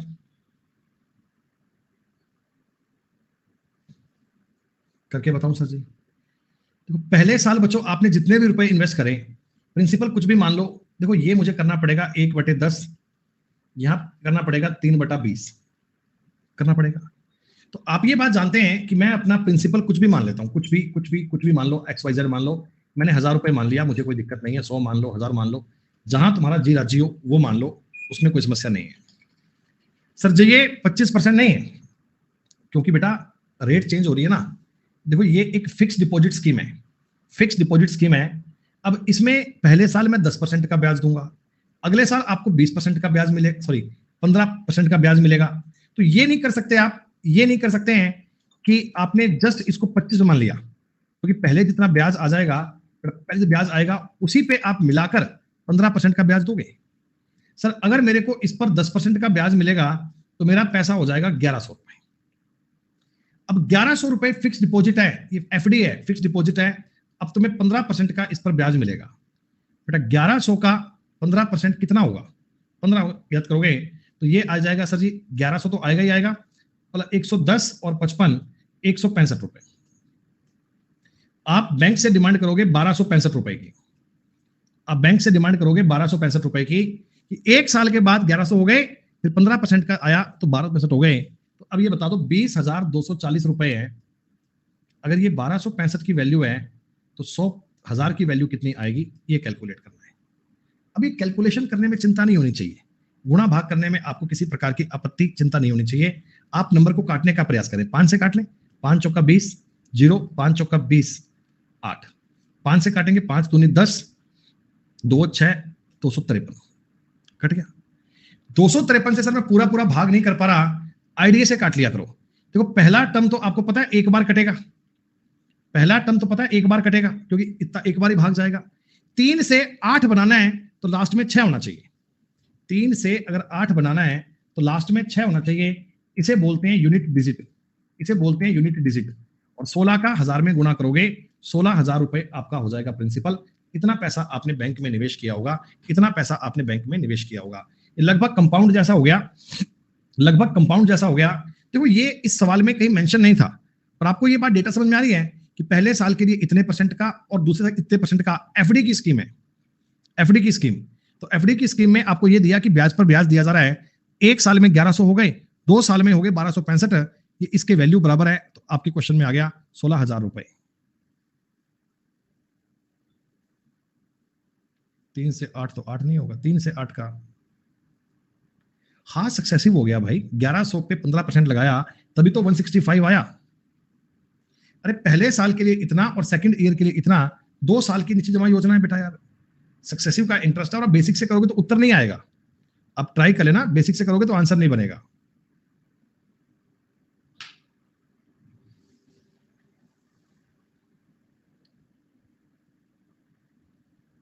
कुछ नहीं है सवाल में। 15% की दर से 3.5 साल, 15% की दर से 5 साल, तो प्रिंसिपल सेम है, रेट भी सेम है। तो आप मुझे इतना बता दो, जो ब्याज का डिफरेंस आएगा 15% का मल्टीप्लाई 1.5 साल से करना पड़ेगा क्या? अरे 1.5 साल से करना पड़ेगा भाई, उसको तो ब्याज मिला 3.5 साल के लिए, उसको ब्याज मिला 5 साल के लिए, तो फर्क आएगा 1.5 साल का। और 15 का अगर 1.5 साल का फर्क आता है तो 22.5% का फर्क पड़ेगा, बस इतना ही फर्क आएगा ब्याज में। और ये डिफरेंस 144 के बराबर दिया है, ये डिफरेंस सवाल में 144 के इक्वल दिया है। तो आपसे उधार दिया गया धन पूछा है, 100% ज्ञात करो। 144 अगर 22.5 के बराबर है तो 100% की वैल्यू कैसे निकालें, ऊपर में जीरो कर दो। 25 से 4 बार, 25 से 9 बार, 9 1 6 0, 16 चौका 64, 640 रुपए। प्रत्येक उधार दिया गया धन 640 रुपए था। केवल और केवल बेसिक इफेक्टिव रेट के आधार पर सवाल था, इफेक्टिव रेट के आधार पर बातें बनानी है, इजी सवाल है। ये देखो वो सवाल आ गया बेटा, एक्स और वाई वाला सवाल है ये, लेकिन इसको हम करेंगे अपने फेवरेट तरीके से। हम इसे करेंगे परसेंटेज ब्रेक मेथड से। नहीं, रेशो आप तब लगाते हैं बेटा जब आपको बोले ना कि पहले साल का ब्याज ये सेकंड वाले ब्याज का दुगना है, आधा है, या रेशो इनका ये है, तब वो काम किया करते।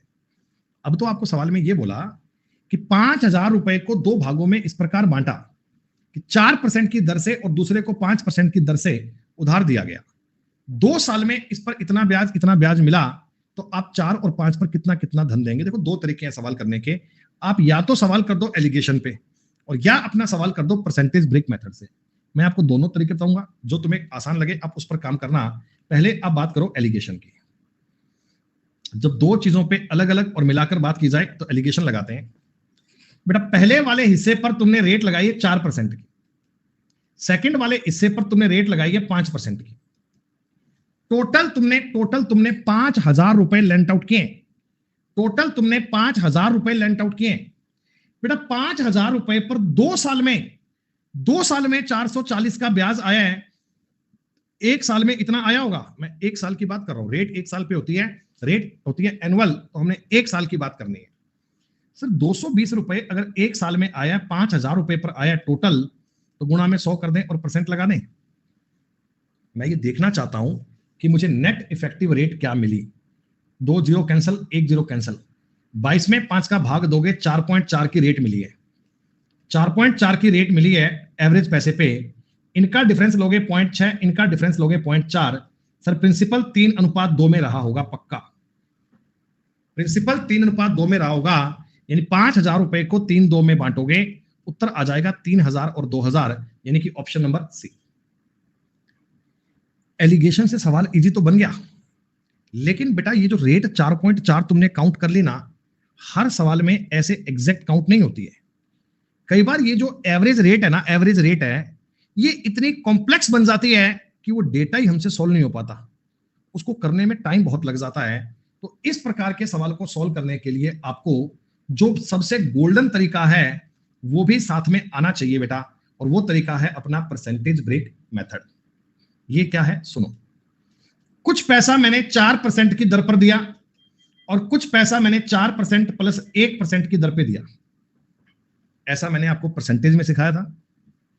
अच्छा अब एक बात बताओ, मैंने थोड़ा पैसा 4 पर, थोड़ा 4 1 पर दिया, तो मेरे को कम से कम 4% का ब्याज तो आएगा ही आएगा भाई। 4% का ब्याज तो आना गारंटी है, मिनिमम 4% का ब्याज तो आएगा ही आएगा। बच्चों 1 साल में अगर 5,000 रुपए पर 4% की दर से ब्याज आता तो 200 रुपए का ब्याज आता। 5,000 का 4% 200 रुपए होता है। लेकिन अगर मैं डेटा देखता हूं तो डेटा मुझे बता रहा है कि 1 साल में 220 का ब्याज आया है। भैया 4% के हिसाब से 200 आना चाहिए था, आ गया 220 का। तो ये जो 20 रुपए एडिशनल आए हैं, क्या इस 1% के कारण आए हैं? ये जो 20% आए हैं, क्या 1% के कारण आए हैं? हां, तो 1% की वैल्यू अगर 20 है तो 100% की वैल्यू आएगी 2,000 और इसकी वैल्यू आ जाएगी 3,000, क्योंकि टोटल पैसा बच्चों 5,000 था, तो 1% की वैल्यू आ गई 20, तो यहां आएगा 2,000 और बाकी का 3,000 यहां आएगा। This is called percentage break method. हम अपनी मर्जी से चीजों को डिवाइड कर लेंगे। आपको एलिगेशन भी क्लियर होना चाहिए, आपको ये टाइप भी आना चाहिए। एलिगेशन बहुत हद तक आसान है, कोई दिक्कत नहीं है, पर कई बार उसमें रेट ऐसी बन जाती है अजीबोगरीब सी कि काउंट करना हमारे लिए चिंता का विषय बन जाता है। उन सवालों को सॉल्व करने के लिए ये बेस्ट है।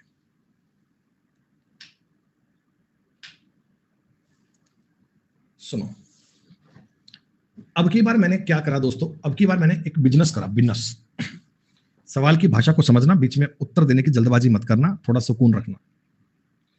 ए ने 6300 रुपए 14% की दर से उधार लिए, कुछ पैसे अपनी जेब से मिलाकर 16% की दर से सी को उधार दे दिए। ए को 618 रुपए का लाभ हुआ, तो ए ने सी को कितने पैसे उधार दिए थे? मेरी बात को ध्यान से समझना। देखो मैंने क्या करा ना बच्चों, मार्केट से 6300 रुपए लेकर आया 14% की रेट पे, थोड़े पैसे अपनी जेब से भी डाल दिए और इनको मैंने चिपका दिया आगे, बी को वो मैंने चिपका दिया बेटा, सी को चिपका दिए 16% की रेट पे। इस तरीके से ए को 618 रुपए का लाभ हुआ। पहले बताओ, सवाल में टाइम का कोई जिक्र नहीं किया गया, तो इसका मतलब 1 साल की बात ही हो रही होगी, इसका मतलब 1 साल की बात ही हो रही होगी। ये बात अंडरस्टूड है, ये बात अंडरस्टूड है कि 1 साल की बात हो रही होगी, चिंता की बात नहीं है। सुनो मेरी बात बेटा, पहली बात तो देखो, मेरे को 14% की दर पे पैसा मिला है और मैंने 16% की दर पे चिपका दिया।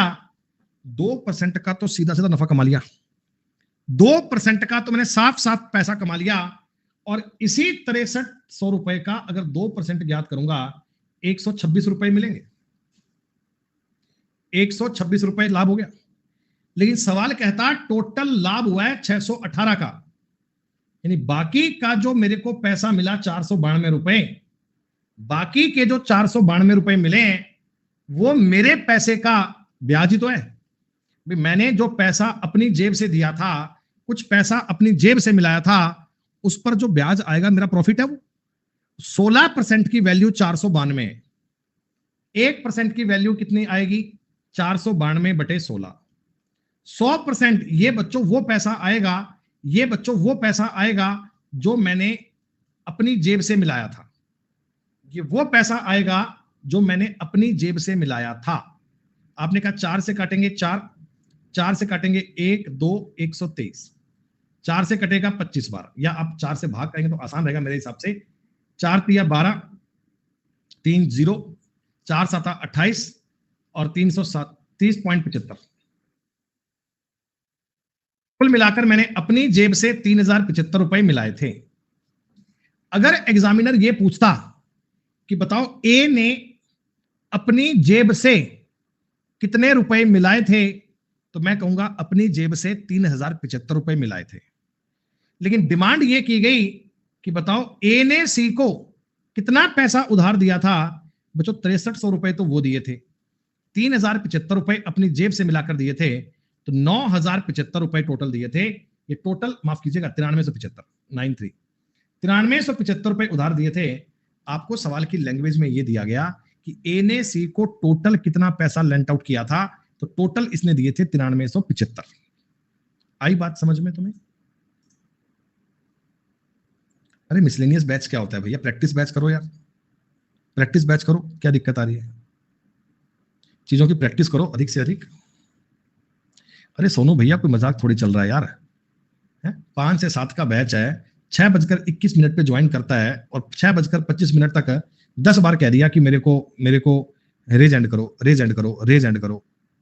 सब थोड़ी है यार, बाकी बच्चे पढ़ रहे हैं क्लास में, थोड़ा सुकून रखा कर भाई, बात करनी है लास्ट के 5 मिनट में करना। आप इस सवाल की भाषा को समझो। हमने मार्केट से 6300 रुपए उधार लिए 14% की दर से, 16% पे आगे चिपका दिए, 2% का फायदा कमाया, 126 रुपए का फायदा तो यहां से कमा लिया। बाकी पैसा मेरे पैसे का ब्याज भी तो आएगा, जो अपनी जेब से एड ऑन किया उसका ब्याज भी तो आएगा। तो ये 492 रुपए है ना, ये दोस्तों ए के पैसे का ब्याज आया है। ए ने जितना पैसा अपनी जेब से मिलाया था ये उसका ब्याज आया है। तो ए के पैसे का 16% 492 के बराबर, 100% आ गया 3075 के बराबर। यानी कि मैं ये समझ गया कि ए ने 3075 रुपए अपनी जेब से मिलाए थे, तो टोटल कितना पैसा दे दिया सर? टोटल दे दिया 9375, 9375 रुपए। ये बिजनेस की बात है, व्यापार की बात है। कल तुम्हारी स्पेशल क्लास होगी 11 बजे, 11 से लेकर 12:30 बजे। सुनो, मीरा 6% की दर से 75 रुपए 7500 रुपए इन्वेस्ट करती है, कितनी राशि अधिक वह 10% की दर से निवेश करे कि उसे कुल निवेश पर इतना पैसा ब्याज मिले। तो बेटा आप ये बताइए, 6% की दर से आप पैसा ब्याज पर दे रहे हो, बाकी का पैसा 10% की दर पे दे रहे हो। एवरेज रेट टोटल ब्याज तुम 8.5 का एक्सपेक्ट कर रहे हो, टोटल ब्याज 8.5 का ले रहे हो बेटा, तो इनका अंतर आएगा 1.5, इनका अंतर आएगा 2.5। सर 3:5 में होना चाहिए।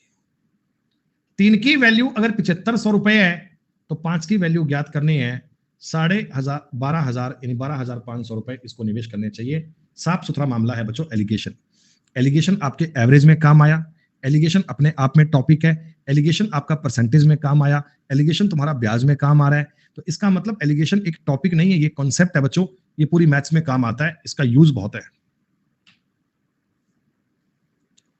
अब सुनो जी, एक और बढ़िया सवाल समझो, एक और बढ़िया सवाल समझो। एक व्यक्ति ने कुछ राशि 12% साधारण ब्याज की दर से और एक निश्चित राशि पता नहीं कितनी है 10% की दर से निवेश करी। उन्हें सालाना 130 रुपए का ब्याज मिलता था, लेकिन अगर निवेश की गई राशि आपस में बदल दी तो ब्याज के रूप में 4 रुपए ज्यादा मिलते। तो उसने 12% पे कितना पैसा निवेश किया था। आप एक बार सवाल की लैंग्वेज को पढ़ लो, सवाल तुम्हें क्या कहना चाह रहा है, सवाल का क्या लैंग्वेज है, सवाल का क्या मसला है, इस बात को एक बार पढ़ लिया आपने। आपको हमने केवल इतनी सी बात बताई है, इन्हें कुछ पैसा तो लगाया 12% की दर से। देखो मैं मान रहा हूं इसने x रुपया लगाया 12% की दर से, तो एक साल में इतना ही ब्याज मिलेगा। अगर तुमने x रुपए ब्याज पर लगाए हैं तो इन पर तुम्हें 12% का ब्याज मिलेगा।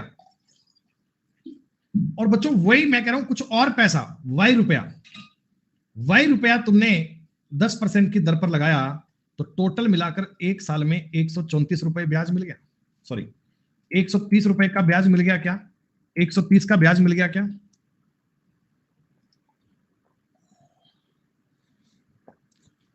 अब सवाल तुम्हें यह कहता कि अगर मैं ये राशियां आपस में बदल दूं, यानी x रुपए को तो लगाऊं मैं 10% की रेट पे और y रुपए को लगाऊं मैं 12% की रेट पे,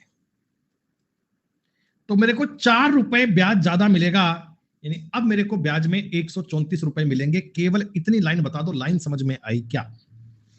मैंने x रुपए लगाए 12% पे, y लगाए 10% पे, ब्याज आया 130 का। राशियां चेंज कर दी, x को लगाया 10% पे, y को लगाया 12% पे, ब्याज आ गया 134 का।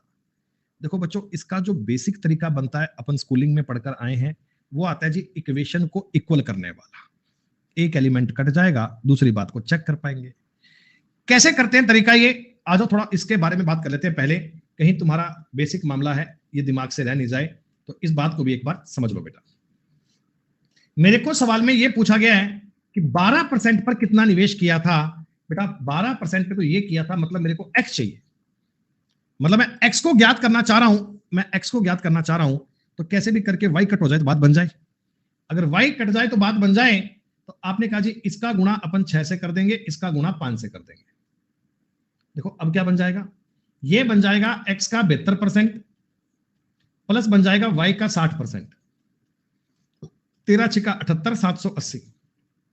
यहां बन जाएगा x का 50%, y का 60%, 13 पंजा 65, 670। आपने सवाल सॉल्व किया, माइनस माइनस माइनस, ये कैंसिल हो गया। तो यहां बनेगा बच्चों x का 22% बराबर हो गया 110, 22 से कट गया 5 बार, तो x का अगर मैं 100% ज्ञात करना चाह रहा हूं तो 500 रुपए आएगा। x का अगर 100% चाहिए तो 500 रुपए चाहेगा। x का मान कितना है?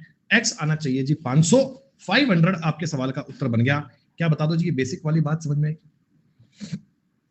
पर आप इस सवाल को ऐसा करने की बजाय पेपर में बच्चों करना शिफ्टिंग से। अब शिफ्टिंग क्या होता है ये भी एक बार जान लो, ध्यान से बात को समझ लेना, बड़ा इंपॉर्टेंट कॉन्सेप्ट है, सवाल तुम्हारे जल्दी बन जाएंगे। देखो मेरे सामने दो इक्वेशन दिख रही हैं, x का 12%, y का 10, 130, x का 10, y का 12, 134। मेरे को 12% वाली अमाउंट चाहिए, अगर 12% वाली चाहिए, यानी x मुझे ज्ञात करना है, तो y को 0 करना पड़ेगा, y को 0 करना पड़ेगा। तो जहां y घट रहा है उसको देखो, मैं इस इक्वेशन से इस इक्वेशन पे आया बच्चों, x का मान देखो 2% बढ़ा क्या, और y का मान 2% घट गया, तो टोटल में 4 रुपए की कमी आई। ऐसा ही है क्या? मैं इन दोनों को कंपेयर कर रहा हूं, तो x आप कहना 2% बढ़ा, एरो देखो, एरो ऊपर जा रहा है, y 2% घटा, टोटल में 4 रुपए की कमी आई। अगर मैं बच्चों y को 10% घटाऊं और x को 10% बढ़ाऊं, मतलब 5 गुना, देखो ये 2 का 5 गुना है, ये 2 का 5 गुना है, तो बता दो टोटल में 20 की कमी आनी चाहिए क्या? अगर x को तुमने 2% बढ़ाया, 2 घटाया, 4 की कमी आई। x को तुमने 10 बढ़ाया, y को 10 घटाया, टोटल में 20 की कमी आई, तो टोटल बन जाएगा 110। यहां आ जाएगा x का 22%। देखो y वाली टर्म 0 हो गई बेटा, y के 10% में 10% की कमी करोगे, y 0 हो गया। तो x का अगर 22% 110 है, तो x का 1% आना चाहिए बच्चों 5, और x की वैल्यू आनी चाहिए 500। इसे बोलते हैं शिफ्टिंग, इसे बोलते हैं शिफ्टिंग। तुरंत सवाल को पढ़ के आप चेक कर लेते हैं, जैसे अपन बेसिक वाला काम करते थे ना, ये लगभग लगभग उसके जैसा ही है, लगभग लगभग उसके जैसा ही है, पर थोड़ा उसके मुकाबले आप चीजों को तेज कर पाएंगे, आप चीजों को तेज कर पाएंगे। अब देखो इसी सवाल में मैं तुम्हें एक बार चीजें और बता रहा हूं कि मान लो इस सवाल में आपको यह कहा जाता कि 10% वाली अमाउंट बताओ, 10% वाली अमाउंट बताओ, आप अगर y का मान पूछते, तो अब की बार मैं x को 0 करूंगा। बताओ अब की बार x को 0 करना है, तो x को 0 करने का आप तरीका समझो। अब देखो सवाल में चल क्या रहा है, जब x में 2% की कमी हुई, तो y 2% बढ़ा और टोटल में 4 रुपए बढ़े। अब x में आप 10% की कमी अगर और करोगे, तो y में 10% की वृद्धि होगी और टोटल में 20 की वृद्धि होगी क्या? भाई 5 गुना टर्म फॉलो कर रहे हो, 5 गुना। देखो x तो 0 बन गया और y का हो गया 22%, और ये बच्चों बराबर आ रहा है 154 के। तो y कितना आएगा सर? 700 आ जाएगा, 22 7 154, 700 रुपए y का मान आ जाएगा। आप x भी ज्ञात कर सकते हैं, अब y भी ज्ञात कर सकते हैं। ठंडे दिमाग से बैठकर तसल्ली से बेटा ये दोनों तरीके अप्लाई करने की कोशिश करना। मैंने आपको बेसिक भी बता दिया है, अगर कोई बच्चा शिफ्टिंग पे एक बार कमांड नहीं कर पाता, तो मैंने बेसिक वाली कहानी भी बता दी है। बाकी पेपर में टाइम सेव करने के लिए आपको शिफ्टिंग आना चाहिए। आप शिफ्टिंग वाली बात को एक बार 2 बार देखना, इनको अप्लाई करने की कोशिश करना, तुम्हें जानकारियां समझ में आ जाएंगी। क्लियर?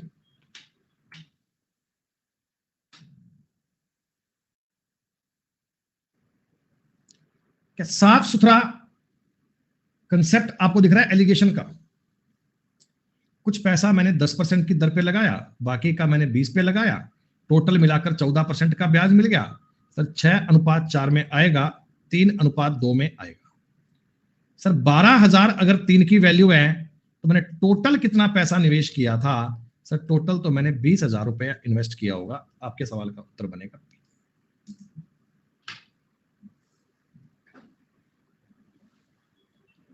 जरा बताओ तो। ए ने बी को 2500 रुपए 7% की दर से और सी को कुछ धन, कितना है पता नहीं है, समान दर से उधार दिया।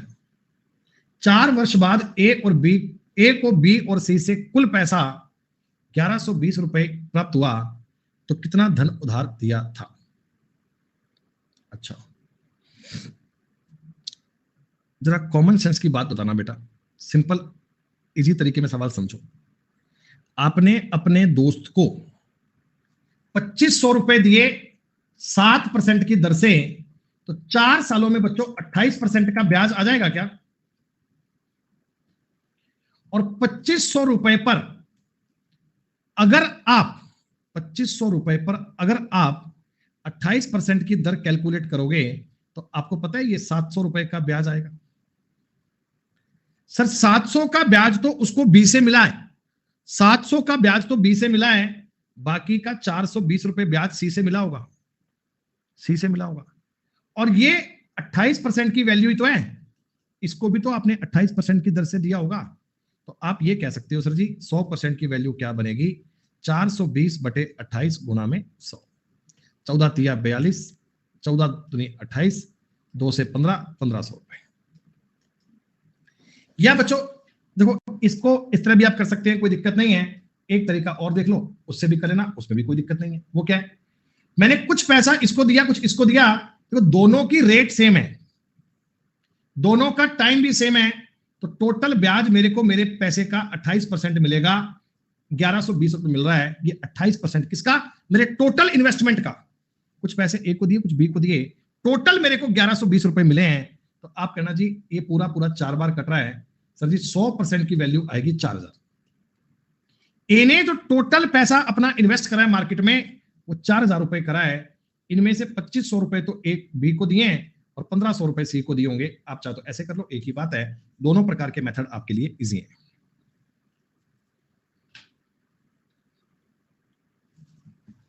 देखो बेटा, अब इस सवाल में परसेंटेज वाली सी जानकारी आ गई, तुम्हें अपना डेविएशन का कंसेप्ट सीखना है।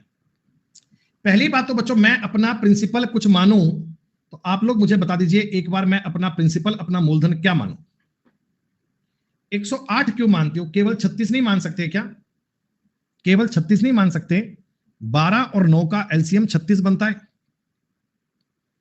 अब समझना, कितना कितना पैसा कितनी रेट पे लगा रहा हूं, एक बार देखना बेटा। 36 का अगर 5/12 करोगे तो बच्चों 15 रुपए लगेंगे, 15 रुपए। 36 का अगर 5/12 करोगे, दिमाग में कर लिया करो, 12 तिया 36, 5 तिया 15, 15 रुपए मार्केट में ब्याज पर लगाए तुमने 9% की रेट पे। सही बात है क्या सर जी? मूलधन का 2/9, 2/9 का मतलब 8 रुपए, 8 रुपए तुमने लगा दिए सर जी 11% की रेट पे, 11% की रेट पे लगा दिए। बाकी के बच गए तुम्हारे पास 13 रुपए, 15 8 23, 23 और 13 36। ये तुमने लगा दिया 16% की रेट पे, साधारण ब्याज पे निवेश कर दिया। ये 16% की रेट पे साधारण ब्याज पे निवेश कर दिया। Is it fine? Is it correct?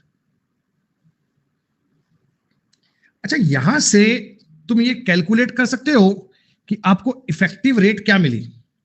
अब आ गया जी डेविएशन। सर ये 9 और 16 के बीच में कहीं ना कहीं होगी। हम कुछ मान लें, हम कुछ मान लें क्या?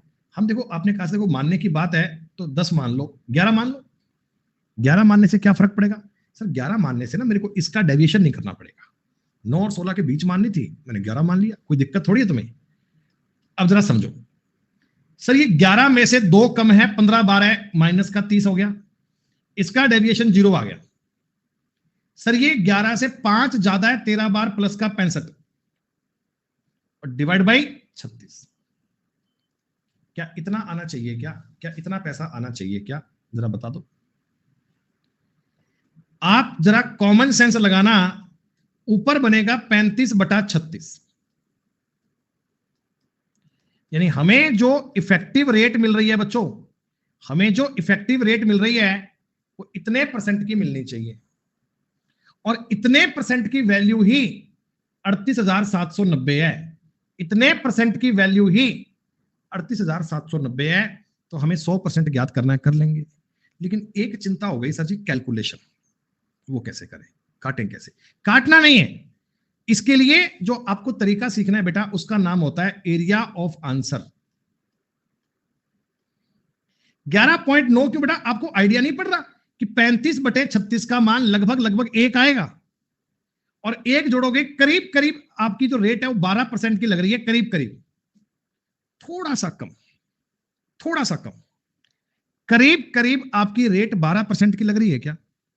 अब देखो, हमें अपने प्रिंसिपल को देखकर ये डिसाइड करना है कि 12% जोड़ने पर लगभग लगभग इतना पैसा ब्याज बन रहा है क्या?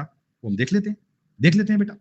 आप मुझे बताओ, ए ऑप्शन देखो, ए ऑप्शन, इसका बच्चों 10% है ना, 10% वो बनता है 32,400, और इसका 2% बनेगा 6480, 2% बनेगा 6480। तो करीब करीब आप मुझे एक बात बताओ, करीब करीब देखो ये 38,880 है, लगभग लगभग इसके करीब आ गया क्या? मेरे हिसाब से बन रहा है 38,880, वहां लिखा हुआ है 38,790, बहुत आसपास है ना। देखो मेरा जो एग्जैक्ट ब्याज था ना वो 12% से थोड़ा सा कम आएगा, थोड़ा सा कम आ तो रहा है। हमने अगर एग्जैक्टली 12% काउंट करा, तो 12% काउंट करके दोस्तों हम ये कह सकते हैं कि हमारा जो ब्याज है वो 38,880 है। करीब करीब यही ऑप्शन बनना चाहिए और कोई ऑप्शन बनने की संभावना नहीं है। क्या आपको समझ में आई बात? और अगर आप स्कूल के छोटे बच्चों की तरह कैलकुलेशन करने जाओगे लंबे तरीके पे, तो टाइम टेकिंग कॉन्सेप्ट बन जाएगा, तुम्हें वो काम नहीं करना है। रिपु सुदन कहते हैं सर जी सी क्यों नहीं करा? अरे मेरे भाई, अरे मेरे बाबू, 3,60,000 रुपए अगर 12% काउंट करेगा तो एक बार सोच के बता दे यार, 38,790 इतना पैसा बन सकता है? मुझे लगता नहीं है, क्योंकि इसका जो 10% है वो आएगा 36,000 और इसका 2% आएगा 7200 रुपए। 2% आएगा 7200 रुपए। तो आप कहना जी इतने पैसे बन रहे हैं, तो ज्यादा ऑप्शन करीब ये था क्या? ए वाला था भाई। थोड़ा कॉमन सेंस लगाया करो, ये मेंस लेवल के सवाल हैं, बढ़िया सवाल हैं, जिनको करने के लिए इससे ज्यादा कंफर्टेबल, इससे ज्यादा आसान तरीका हो नहीं सकता। सुनो, एक और बात सुनना, कितना बढ़िया सवाल है। एक व्यक्ति के पास कुछ पैसे हैं और ये अपने 2 बच्चों को डिस्ट्रीब्यूट कर रहे हैं।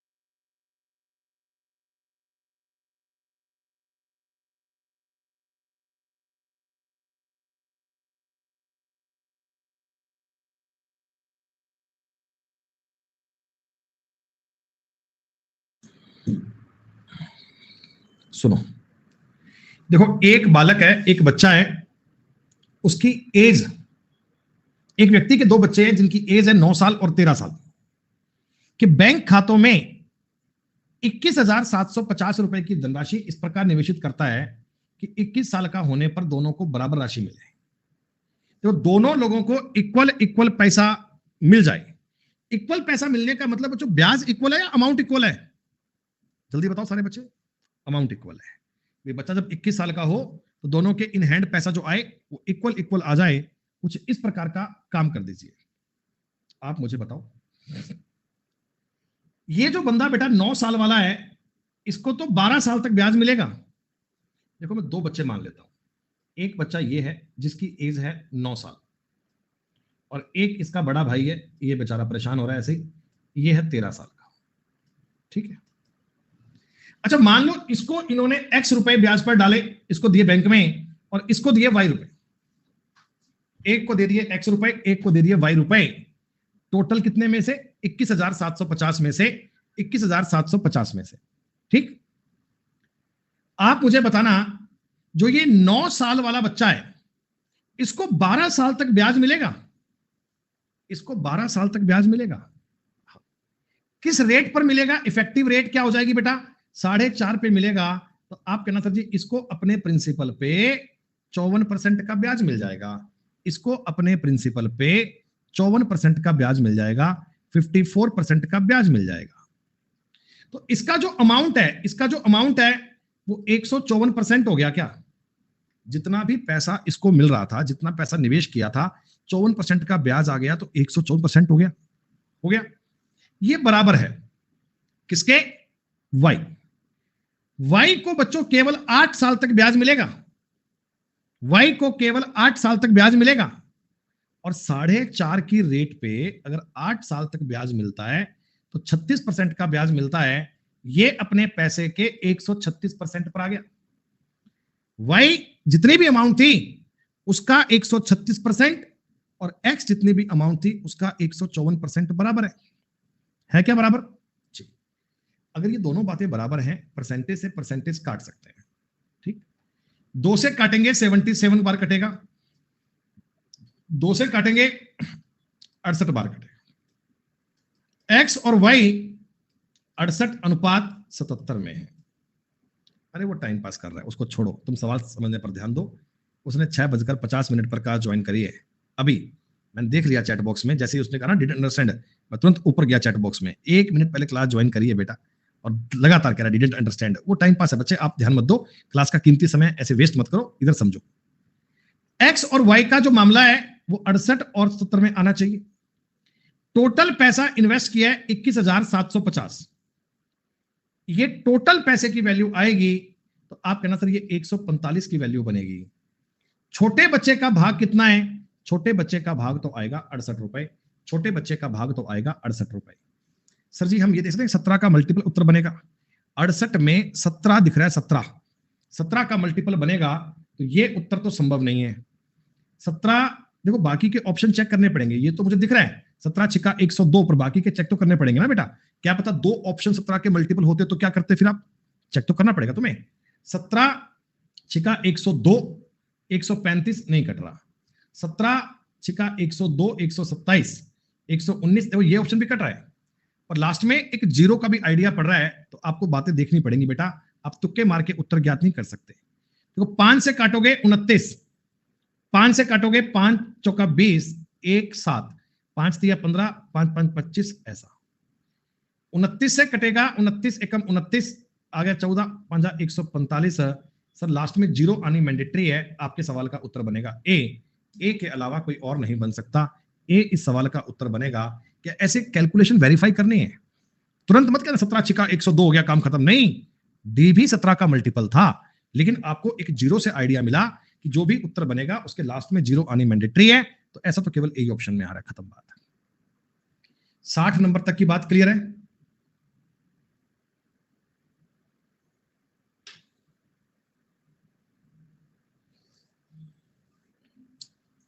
इकसठ नंबर सवाल तुम्हें सेल्फ घर से करना है बच्चे, क्योंकि मैं तुम्हें इस सवाल का तरीका पहले बता चुका हूं, क्योंकि ये जब ब्याज को अपन जोड़ देते हैं मूलधन में, आगे बात क्या बनती है ये बात जानते हैं।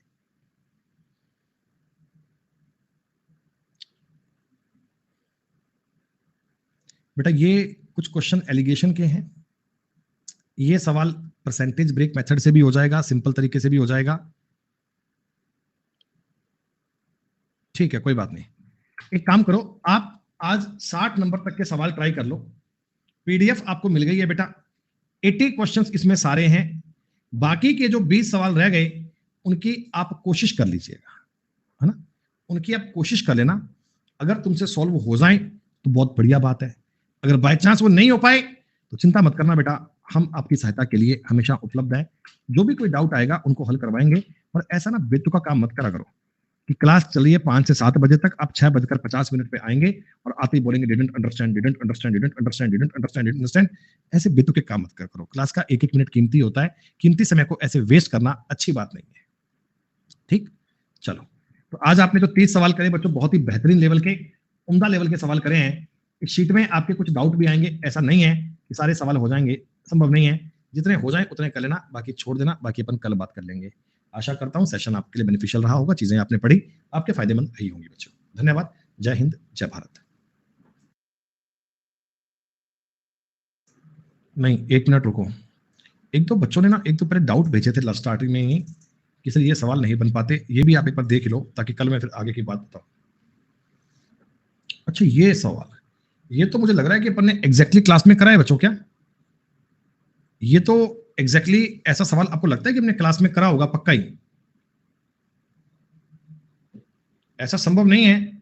अरे रहने दे पुष्पेंद्र, क्यों टाइम पास कर रहा है भाई, क्यों बिना मतलब समय वेस्ट कर रहा है आपका और हमारा यार। अरे ये सक्सेसिव का सवाल है, इस शेष वर्ड को ध्यान से पढ़ते। ये जो 10.5% है, यानी कि 21/2% है, इसके बारे में जानते हैं, इसके बारे में जानते हैं बच्चों आप कि अगर मैं 21/2 को अगर मैं फ्रैक्शन में बताऊंगा तो बटा में 100 करना पड़ेगा सर जी, 21/200 बन जाएगा, यही होगा क्या? अरे बोलो बोलो बोलो।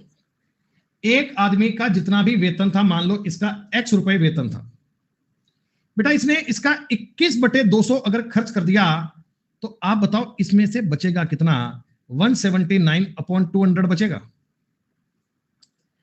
अब ये कह रहे जी शेष का 30% और खर्चा कर दिया तो 7/10 बच जाएगा। बताओ बताओ बताओ, ये सब करने के बाद उसके पास 12,000 रुपए बचते हैं, तो उसका वेतन लगभग कितना है, लगभग कितना है, ये बात बताओ। x बराबर 12,000 गुणा 2,000 बनेगा, बटा में 179 इंटू 7 बनेगा। अब सवाल में तुमको साफ साफ ये बोला गया कि निकटतम पूर्णांक में, निकटतम पूर्णांक में, तो इसका मतलब एग्जैक्ट तो नंबर कटेगा नहीं, इसका मतलब एग्जैक्ट तो नंबर कटेगा नहीं, लगभग लगभग आपका उत्तर पॉइंट में जाएगा, हमारा उत्तर एग्जैक्ट नहीं आएगा। बच्चे का डाउट है जी इसे काटेंगे कैसे, देखो काटना नहीं होता है, तुम्हें इतना पता है 24 के आगे बहुत सारी जीरो बनेंगी, 24 के आगे बहुत सारी जीरो बनेगी, 2 डिजिट में सॉल्व करना, उसके बाद आगे मत करना, 2 डिजिट में सॉल्व करना, अब आगे की बात को मत करना। जैसे 9 7 63 कैरी आ गई 6, 49 और 6 55 कैरी आ गई 5 1253।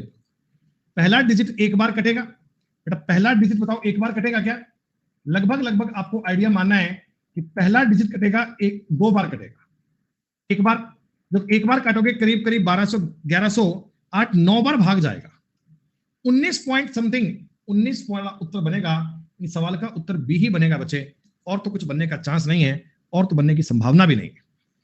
कैलकुलेशन में ऐसा नहीं है कि पूरा करके हम देखेंगे क्या बनता है, डी नहीं बनेगा बेटा, 19,000 नहीं बन सकता। 1250 का अगर मैं 20 गुना करूंगा ना, 20 गुना करूंगा तो बनेगा एग्जैक्ट ये 25,000 से ऊपर, लगभग लगभग करीब जाने की बात को चेक करना है, तो राउंड फिगर में पॉइंट में उत्तर बनेगा और वो 19,154 बनेगा, एग्जैक्ट नंबर नहीं बनेगा, एग्जैक्ट नंबर आने की कोई भी संभावना नहीं है। ठीक है भाई, चलो धन्यवाद, शुक्रिया, जय हिंद, जय भारत। कल मिलते हैं बेटा आगे, तब आगे की बातें पढ़ेंगे। फिलहाल के लिए इतना ही, आज काफी है। कल दोनों क्लास होंगी, कल क्लास आपकी रीजनिंग की भी होगी, 3 से लेकर 4:30 बजे कल रीजनिंग पढ़ेंगे, और शाम को अपन 5 से लेकर 7 बजे तक आपकी क्लास मैथ्स की पढ़ेंगे। ठीक है जी, बाय। हाँ, कल 11 बजे बेटा आपकी स्पेशल क्लास भी होगी, मेरी प्रोफाइल पे जाओगे तो आपको लिंक मिल जाएगा, 11 बजे आपको क्लास मिल जाएगी। शुक्रिया। अब थोड़ा रुक जाना, वीडियो अच्छी लगे तो लाइक शेयर और सब्सक्राइब करना मत भूलना, याद तो रहेगा ना। चलो चलते हैं, बाय।